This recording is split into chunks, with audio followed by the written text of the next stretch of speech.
Sous l'onction du Saint-Esprit, l'apôtre Paul a fait cette déclaration. Il a dit, « J'ai été crucifié avec Christ, et si je vis maintenant, ce n'est plus moi qui vis, mais c'est Christ qui vit en moi. Si je vis maintenant dans la chair, je vis dans la foi au Fils de Dieu qui m'a aimé et qui s'est livré lui-même pour moi. » Ah, quelle déclaration! Cette déclaration nous montre réellement la sincérité de l'apôtre. Il connaît parfaitement bien la destinée de sa vie. Il est en train de réaliser la vie en Jésus-Christ.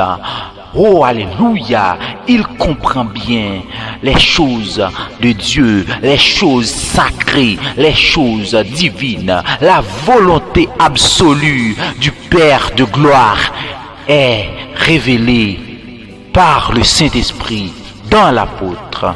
Il connaît ce que Dieu veut réaliser avec lui, ce que Dieu veut communiquer avec lui. C'est pourquoi il a fait cette si belle déclaration.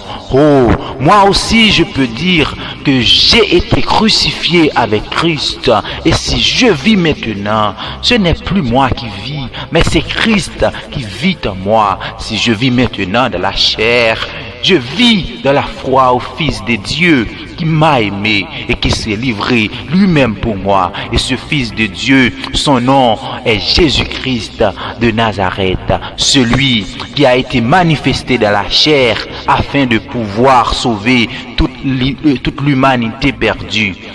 Oh, quelle merveille, quelle gloire à travers le prince de la paix, à travers le prince de la vie, à travers le rocher des siècles, à travers le quatrième personnage de la fournaise ardente, à travers l'alpha et l'oméga, à travers le commencement et la fin, à travers celui qui est, qui était et qui vient, le Tout-Puissant, à travers, oh, l'agneau immolé, à travers la rose de Saron, à travers le lit des vallées, à travers le rejeton de la postérité de David, à travers l'admirable, le conseiller, le grand Dieu. Alléluia.